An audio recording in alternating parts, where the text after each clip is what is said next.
Hi hello అండి. ఈరోజు ప్రణదీస్ కిచెన్లో రవ్వ లడ్లు అయితే చేస్తున్నాను. చాలా సింపుల్గా చేసుకోవచ్చు. ముందుగా స్టవ్ మీద ఒక చిన్న కళాయి పెట్టుకొని అందులోకి 1 టేబుల్ స్పూన్ నెయ్యి అయితే వేసుకోవాలి. నెయ్యి వేడెక్కిన తర్వాత అందులోకి బాదం పప్పులు, జీడిపప్పులు, కిస్మిస్ని అయితే వేసుకొని వేయించుకోవాలి. మరీ ఎర్రగా వేయించుకోకూడదు, టేస్ట్ అయితే ఉండదు. లైట్గా వేయించుకోవాలి. చూసారు కదా, ఈ విధంగా అయితే ఎర్రగా వేయించుకోవాలి కొంచెం. ఇప్పుడైతే వాటిని ఒక ప్లేట్లోకి అయితే తీసుకోవాలి. అదే కళాయిలో కొంచెం నెయ్యి వేసుకొని 2 గ్లాసుల రవ్వనైతే వేస్తున్నాను.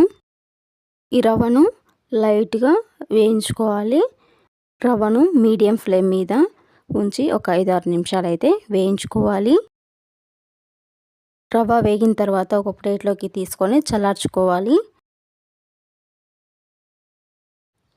అదే కళాయిలో ఒక స్పూన్ అంతా నెయ్యి వేసుకొని అందులోకి ఎండు కొబ్బరిని అయితే తీసుకుంటున్నాను. రవ్వని ఏ గ్లాస్తో తీసుకున్నానో ఆ గ్లాస్ తోటే ఒక హాఫ్ గ్లాస్ అంతా ఎండు కొబ్బరిని అయితే తీసుకుంటున్నాను. లైట్గా ఎర్రగా వేయించుకోవాలి. ఇలా వేగిన తర్వాత ఎండు కొబ్బరిని కూడా ఇలా వేగిన తర్వాత రవ్వలో వేసి చల్లార్చుకోవాలి. చూసారు కదా, ఈ రెండు అయితే ఇప్పుడైతే చల్లారాయి. ఇందులోకి ఇప్పుడు పంచదార అయితే తీసుకుంటున్నాను. రవ్వని ఏ గ్లాస్తో తీసుకున్నానో ఆ గ్లాస్ తోటే ఒక గ్లాస్లో కొంచెం తక్కువ పంచదార అంతేనండి తీసుకుంటున్నాను. ఇంకా తీపిని ఇష్టపడే వాళ్ళైతే గ్లాస్ నిండా తీసుకోవచ్చు. అలాగే అందులోకి యాలకుల పొడిని కూడా వేసుకుంటున్నాను. ఇప్పుడు అన్నిటినీ ఒకసారి కలుపుకోవాలి, అన్నీ కలిసేటట్టు. ఇలా మొత్తం కలుపుకున్న తర్వాత అందులోకి కాచి చల్లార్చుకున్న పాలనైతే కొద్ది కొద్దిగా యాడ్ చేసుకుంటూ కలుపుకోవాలి. ఒకేసారి మొత్తం పాలైతే పోసుకోకూడదు.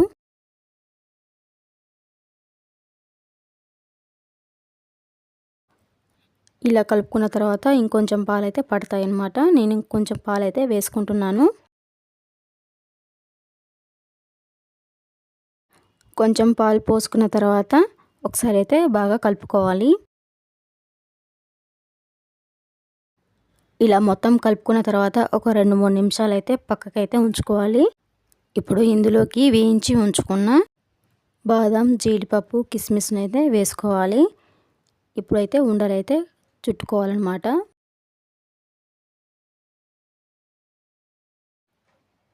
చూసారు కదా, ఉండలు కూడా చాలా బాగా వస్తున్నాయి. పాలు మాత్రం చూసి పోసుకోవాలి, లేకపోతే లడ్డు అనేది సరిగా అయితే రాదనమాట. ఇప్పుడైతే అన్ని లడ్డూలను అయితే చేసుకొని పక్కకైతే ఉంచుకుందాము.